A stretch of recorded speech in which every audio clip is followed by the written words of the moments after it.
La salle était pleine des jeunes entrepreneurs, des étudiants, des cadres d'entreprise, des personnalités politiques, des femmes et hommes des médias, des étudiants, tous venus participer à la conférence sur le leadership et l'estime de soi.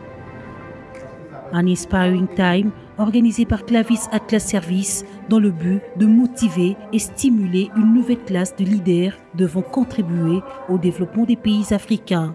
Flavie Lombo, coach professionnel venu de la République du Congo pour une session à Kinshasa, est revenu sur les fondamentaux du leadership à travers notamment le principe de triple A, attitude, aptitude et atout, 3 mots-clés que doit scrupuleusement intérioriser toute personne qui vise à être un bon leader.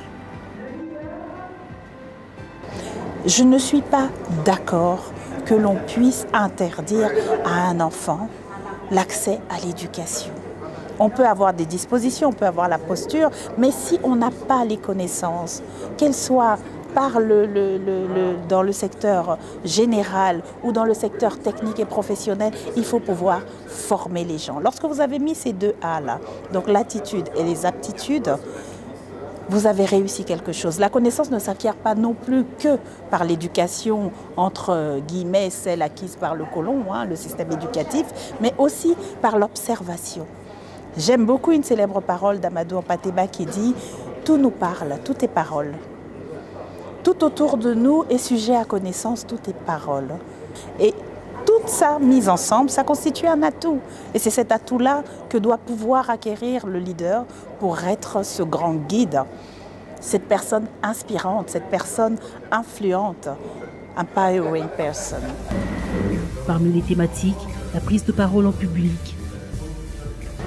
Lorsqu'on parle de management, il intervient nécessairement une dimension de communication entre le manager et ses collaborateurs. Cette communication passe par les mots. Et en général, elle ne se fait pas dans ma home ou dans un bureau. Souvent, un manager est appelé à réunir un parterre de collaborateurs en vue de transmettre un message. Alors, cet exercice-là, qui peut paraître simple pour certains parce qu'ils ont des dons naturels, peut parfois devenir très compliqué, surtout pour des gens qui sont animés par un tract lorsqu'ils ont à parler en public. Il s'agit, en résumé, de bien se préparer, de se sentir bien dans sa peau, d'avoir un discours cohérent, logique, n'est-ce pas? Et surtout d'être convaincu de l'intérêt de ce que l'on est en train de dire. Fondement de l'estime de soi.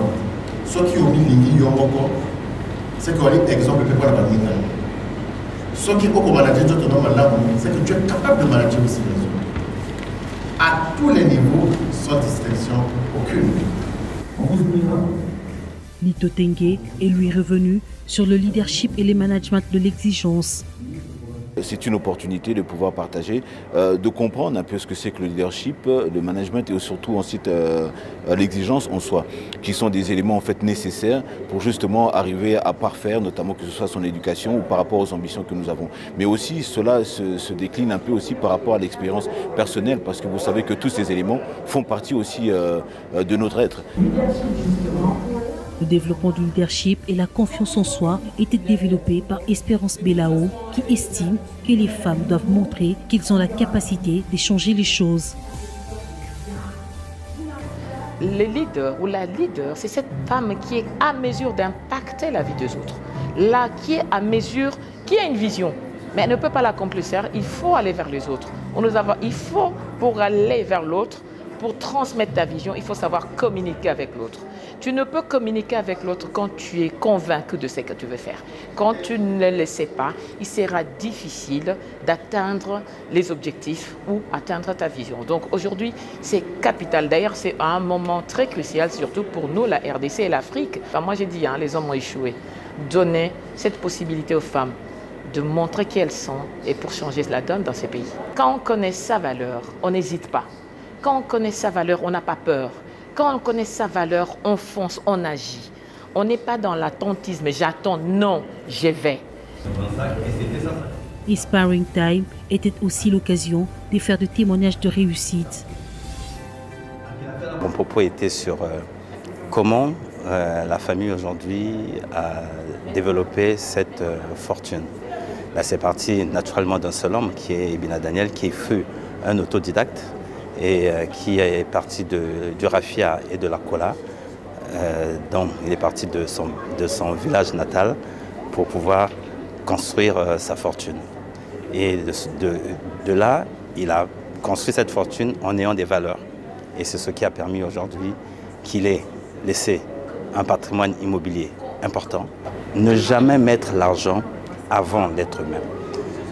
De travailler avec les autres, parce que c'est ensemble que nous pouvons grandir.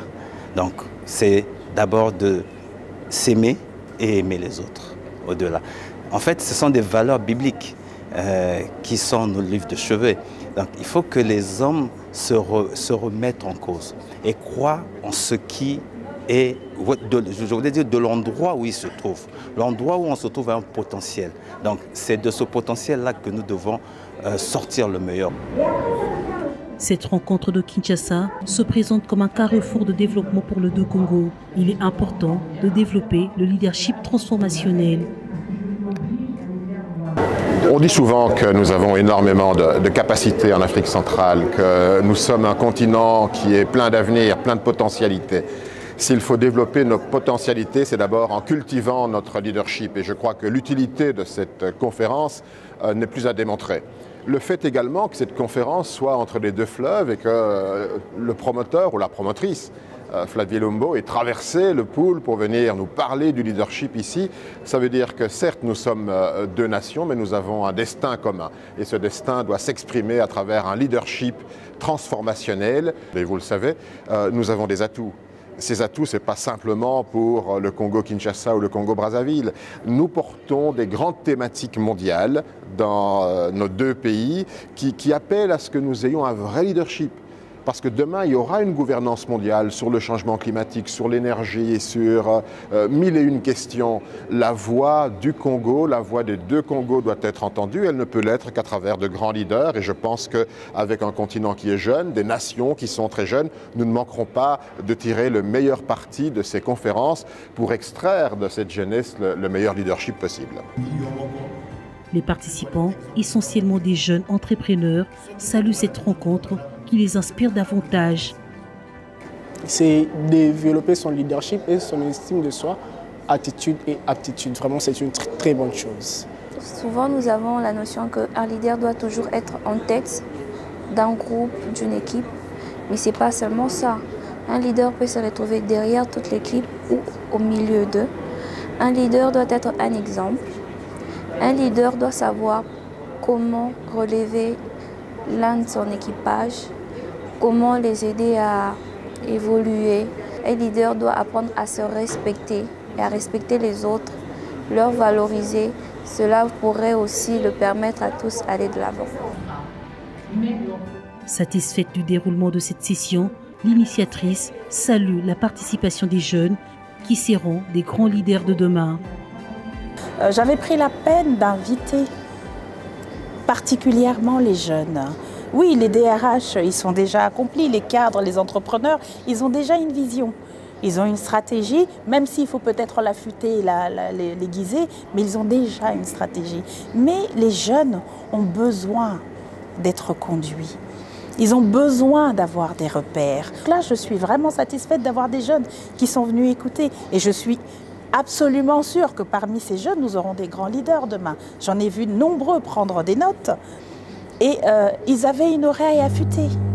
Ils étaient là pour recevoir et ils ont pris. Et je pense que ça va, la graine, elle va germer, absolument. Là, nous avons jeté un pavé dans la mare, c'est-à-dire que c'est une conférence débat pour leur donner l'envie d'aller au-delà du discours que nous avons pu tenir aujourd'hui. Nous allons commencer des formations à la carte ici à Kinshasa pour qu'ils aient la possibilité d'acquérir justement tous les mécanismes pour devenir des leaders demain.